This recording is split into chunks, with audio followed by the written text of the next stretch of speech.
돌아가라. 두려워 떠는 자는 집으로 돌아가라. 그도 그럴 것이 이 모인 이스라엘 백성들의 수가 3만 명 정도가 넘었는데 그들과 싸우게 될 적군의 수는 메뚜기처럼 바닷가의 모래알처럼 어마어마해요. 나중에 성경의 그 뒤를 보면 미디안 그 족속이 13만 명이 넘었다라고. 3만 명 대 13만이 어마어마해요. 3배, 4배 차이가 나요. 그래서 그 수를 보고 처음에는 용감하게 나왔지만 적군의 수를 보고 마음에 두려워 떠는 자들이 있었다.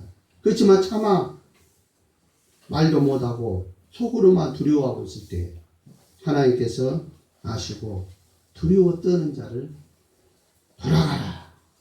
그랬더니 무려 3분의 2가 이때다 싶어서 다 도망가고 이때다 싶었어. 그리고 10,000명이 남았어. 겨우 10,000명이 남았는데 하나님께서 하시는 말씀이 이것도 많다. 이것도 많다. 상식적으로 생각하면 도저히 납득이 가지 않는 그러한 말씀. 그래서 하나님께서 그 남은 10,000명을 데리고 하나님께서 기도를 통해서 하시는 말씀이 냇가로 데리고 가라. 내가 그들을 시험하리라. 그래서 그들 가운데서 내가 일부를 데리고 전쟁에 나아가게 할 것이다. 라고 해서 택한 자들이 바로 오늘 본문 4절로 8절에 나오는 그러한 말씀.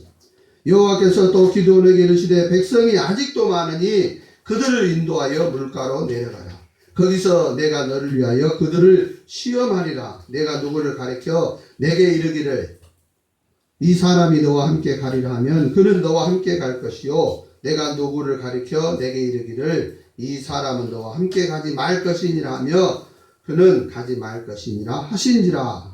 라고 이렇게 해서 보면은 7절에 여호와께서 기드온에게 이르시되 내가 이 물을 핥아 먹은 300명으로 너희를 구원하며 미디안을 내 손에 넘겨주리니 남은 백성은 각각 자기의 처소로 돌아갈 것이니라. 라고 말씀하고 있습니다.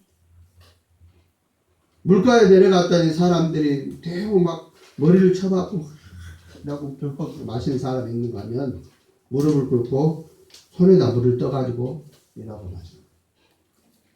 어찌 보면은 방심하고 누가 내가 물을 먹고 있을 동안에 적군이 쳐들어올까봐 경계하면서 경계심을 가지고 물을 먹으면서도 주위를 살피는 깨어있는 그러한 사람 300명을 데리고 하나님께서는 전쟁에 나가게 하셨다라고 말씀하고 있습니다.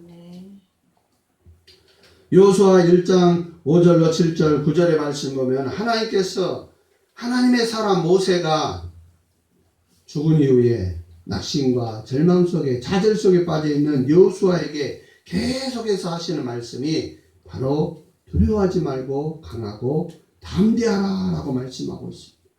내 평생에 너를 능히 대적할 자가 없으리니 내가 모세와 함께 있었던 것 같이 너와 함께 있을 것입니다. 내가 너를 떠나지 아니하며 버리지 아니하리니 강하고 담대하라. 너는 내가 그들의 조상에게 맹세하여 그들에게 주리라 한 땅을 이 백성에게 차지하게 하리라. 오직 강하고 극히 담대하여 나의 종 모세가 내게 명령한 그 율법을 다 지켜 행하고 우로나 좌로나 치우치지 말라.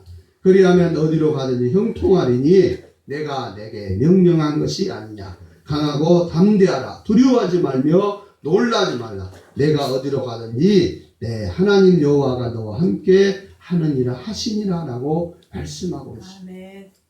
계속해서 하나님께서는 여호수아에게 강하고 담대하라. 강하고 담대하라. 강하고 담대하라. 두려워하지 말며 놀라지 말라. 이사야 41장 10절의 말씀을 통해서도 두려워하지 말며 놀라지 말라. 하나님 내 여호와가 너와 함께합니다. 하나님께서 의로운 오른손으로 너를 붙들리라. 참으로 나의 의로운 오른손 너를 붙들리라 라고 약속하고 있는 것을 볼 수 있습니다. 하나님께서 모세와 함께한 것처럼 여호수아 너와 함께할 것이다. 그러니까 두려워하지 말고 놀라지 말고 강하고 담대.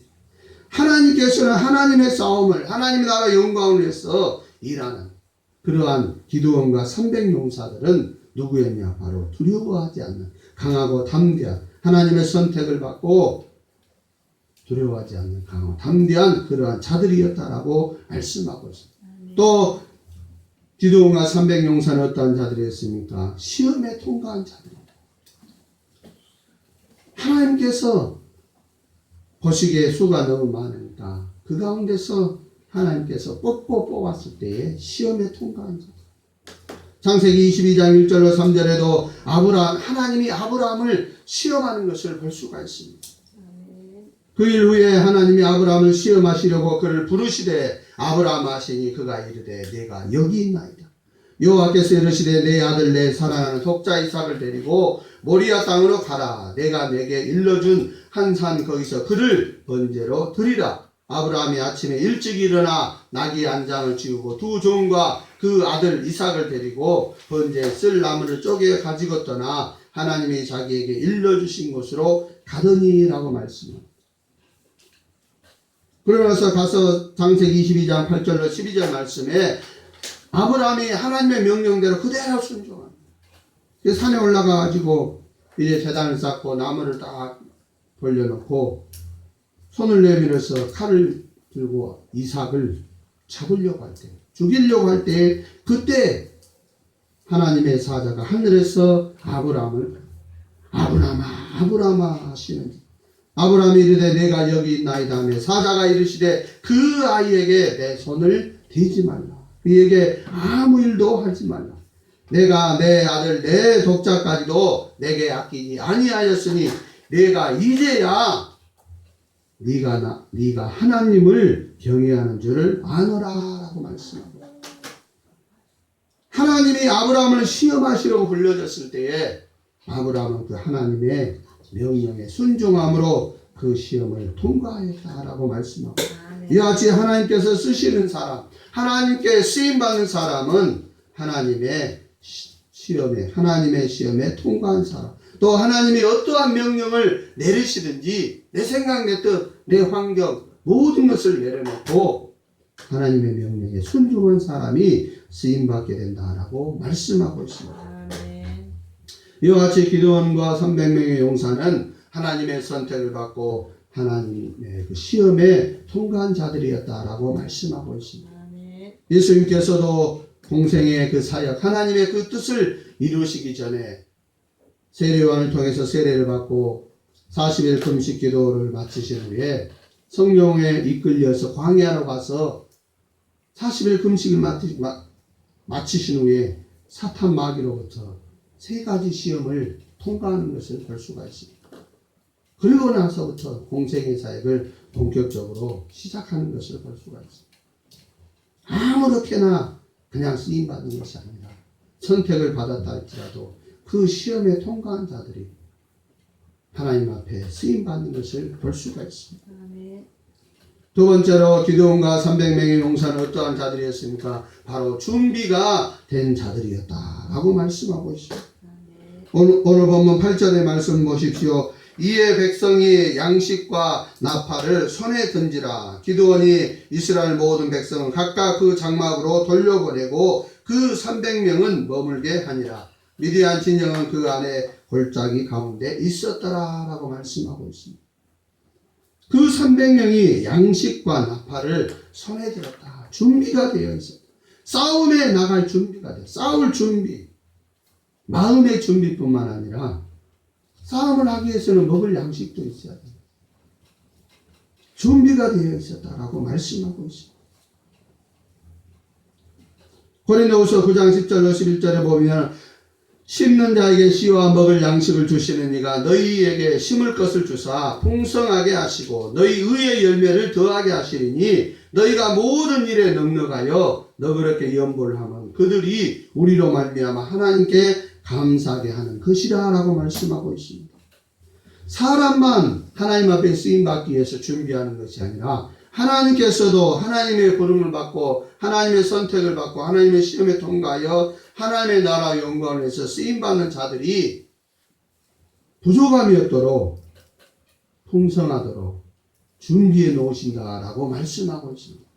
아브라함을 시험하시려는 그 하나님께서 독자 이삭을 데리고 산에 올라가는 그 아브라함과 이삭의 대화에서도 보면, 아버지, 다른 때는 가면은 재물이 있는데 오늘은 나무도 있고 불도 있고 있는데 오늘은 재물이 없습니다.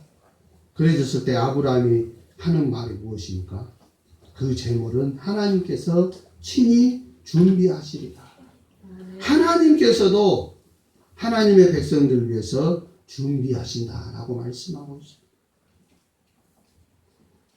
그래서 예수님께서도, 우리의 성도들의 영적 신랑 되신 예수님께서도 다시 오시기 전에 우리가 살 처소가 예비가 되면은 다시 오신다라고 준비하러 가셨다. 우리가 살 처소를, 이스라엘 백성들의 그 결혼 풍습에 따라서 신랑이 신부하고 같이 살 집을 마련한 후에 신부를 데리러 오는 것처럼 예수님께서도 다시 오시기 전에 신부 대신 신부 될 우리 성도들이 살 하나님의 나라의 그 천국에 살 집을 마련한 후에 다시 준비한 후에 데리러 오신다라고 약속하고 있는 것을 볼 수가 있습니다.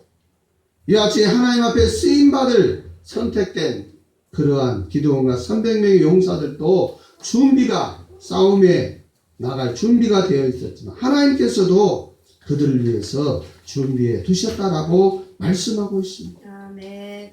고린도전서 14장 8절에 보면, 만일 나팔이 분명하지 못한 소리를 내면 누가 전투를 준비하리오라고 말씀하고 있습니다. 지금은 그렇지 않지만, 지금도 군대 보면 뭐 기악대들에서 나팔도 불고 하지만 군악대가 있어서 나팔도 불고 하고, 예전에는 전쟁을 하면은 나팔이 전쟁 신호와 북소리가 전쟁 신호였다는, 나팔을 어떻게 불면은, 특히 성경에도 보면 이스라엘 백성들이 나아갈 때에, 멈출 때에, 어떻게 할 때 모든 게 나팔과 관련, 나팔을 길게 부냐, 한 번 부냐, 뭐 여러 개를 한꺼번에 부냐, 여러 가지 나팔이 신호가 되었다. 근데 그 나팔 소리가 분명하지 못하면은 싸움에 나간 사람들이 우왕좌왕한다. 이게 전진하라는 소리인지 후퇴하라는 소리인지 1분대가 나가라는 소리인지 3분대가 나가는 소리. 분명히 나팔 소리가 분명히 해야 돼요. 그래서 기드온과 300명의 용사는 준비된 자, 나팔이 준비된 자들. 그래서 고린도전서의 그 말씀을 통해서도 마지막 시대의 신앙생활하는 저와 여러분의 삶도 예수님을 맞을 기름과 등불이 준비된, 영적으로 깨어있는 그러한 준비된, 복음의 나팔이, 기도의 나팔이, 찬송의 나팔이 크게 바로 부러지는 그러한 준비된, 깨어있는 그러한 삶을 살아야 된다라고 우리에게 말씀하고 있는 것을 볼 수가 있습니다. 준비되지 못한 슬기로운 5처녀들과 같이 준비되지 못한, 깨어있지 못한 분명한 나팔 소리를 내지 못하면은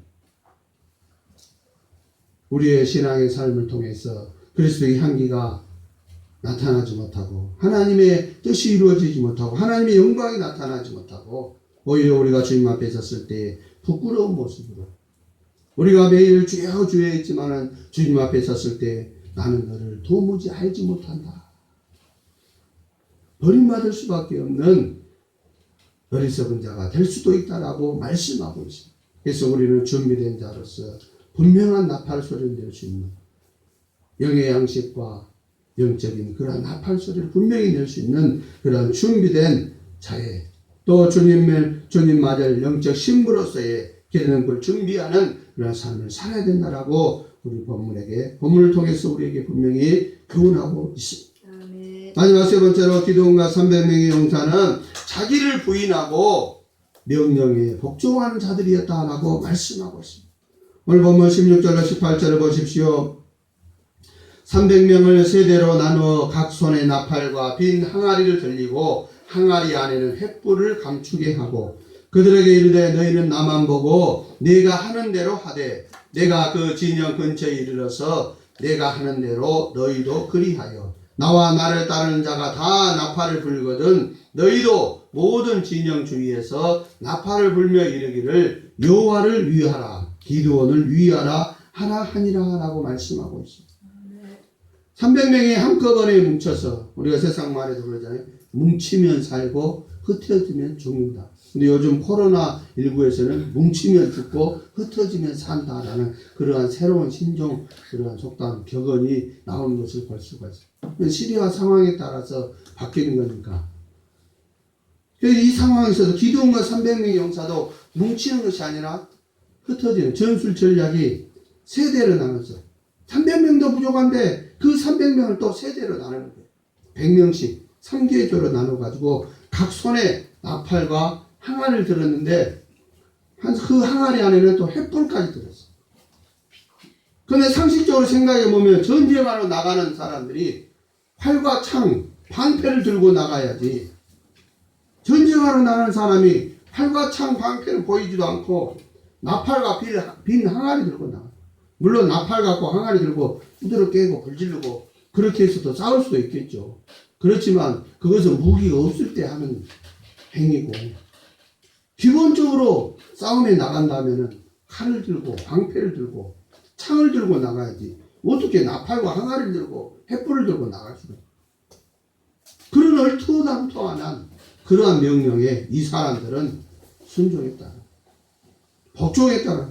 자신의 생각과 뜻, 모든 것을 경험, 군인들이었으니까, 용사들이었으니까, 전쟁도 해봤고 싸움도 해봤으니까 다 안다라는 것입니다.